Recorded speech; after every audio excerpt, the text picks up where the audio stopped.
बोले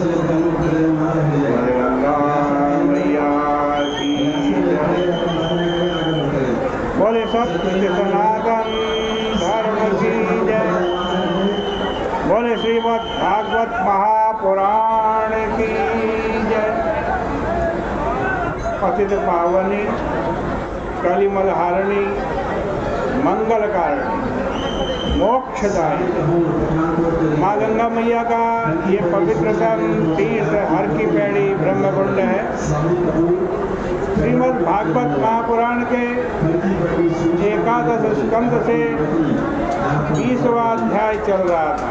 भगवान उद्धव को 3 योग बताते हैं, एक ज्ञान योग, एक वैराग्य योग और तीसरा भक्ति योग। उद्धव जी ने पूछा इसमें कौन श्रेष्ठ है, कौन ऊंचा है, कौन नीचा है, कौन बड़ा है, कौन छोटा है। भगवान ने कहा देखो, घर में बच्चे को सूप पिलाना चाहिए या खीर खिलानी चाहिए। इसका उत्तर यही है, यदि बच्चा बीमार हो तो उसको सूप पिलाना चाहिए और बच्चा यदि स्वस्थ हो तो उसे खीर खिलाना अच्छा हो। अपने आप में सूप अच्छा है और खीर भी अच्छी है, और न सूप अच्छा है न खीर अच्छी है। ठीक इसी तरह अधिकारी भेद से योगों का उपयोग किया गया। जिसके मन में वैराग्य हो, जो कर्म सन्यासी है, उनके लिए ज्ञान योग है। जिसके मन में वैराग्य नहीं, उनके लिए कर्म योग है। और जिनके मन में भगवान के प्रति, भगवान की कथा के प्रति श्रद्धा हो गई है, जिनको न तो पूरा वैराग्य है और न पूरी आसक्ति, उनके लिए भक्ति योग है।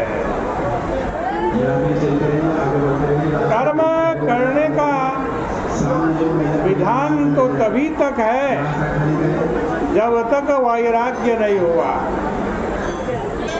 और ये जो नाम और रूपात्मक प्रपंच है ना, इससे विरक्त होकर के अपने स्वरूप में बैठ जाना, ये तो एक लीला है, ये कर्म का विधान नहीं। दूसरी बात भगवान ने यह बताई कि यदि भगवत कथा श्रवणादि द्वारा जगत के मूल कारण में अपनी भक्ति करनी हो, तब भी कर्म का विधान नहीं।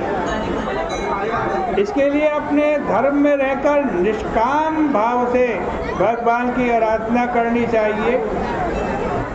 मनुष्य पाप न करे तो नरक से बच जाता है और उसको विशुद्ध ज्ञान की प्राप्ति हो जाती है। मनुष्य लोग सबसे बढ़िया, इसमें ज्ञान और भक्ति दोनों की प्राप्ति होती है। स्वर्ग नरक के चक्कर में ज़्यादा नहीं पड़ना चाहिए। इस लोक में भी ज़्यादा इकट्ठा करने के चक्कर में नहीं पड़ना चाहिए। ज़्यादा धन इकट्ठा कर लिया, ज़्यादा संपत्ति, ज़्यादा लोभ। भगवान कह रहे उद्धव जी, न नरः स्वर्गतिं कांक्षेन नारकिं वा विचक्षणः नेमं लोकं च कांक्षेत देहाभेशात् प्रमाद्यति। मतलब मनुष्य को न स्वर्ग के चक्कर में पड़ना चाहिए, न नरक के चक्कर में पड़ना चाहिए। उसे भगवान की भक्ति करनी चाहिए। मृत्यु से पहले, मौत आने से पहले प्रयत्न कर लेना चाहिए कि इसी बीच में मनुष्य रहते रहते भगवत प्राप्ति हो जाए। इससे बढ़कर के कोई बात नहीं है। काल दिन रात हमारी आयु को घटाता जा रहा है। इसमें निष्प्रिय होकर भगवान कह रहे हैं मेरा भजन करना चाहिए। मनुष्य को जो शरीर मिला है यह एक नाव है। ये मनुष्य शरीर नौका है। और गुरु कौन है? गुरु इस नौका का कर्णधार है। और भगवान की कथा अनुकूल वायु है। यदि इसके द्वारा भव सागर को पार नहीं जाओगे तो आत्मघात करोगे।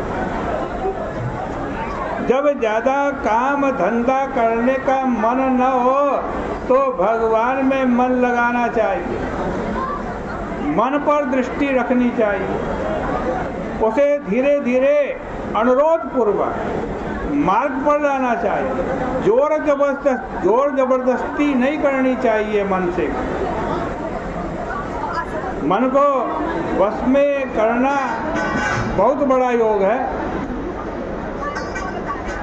सांख्येन सर्वभावानां,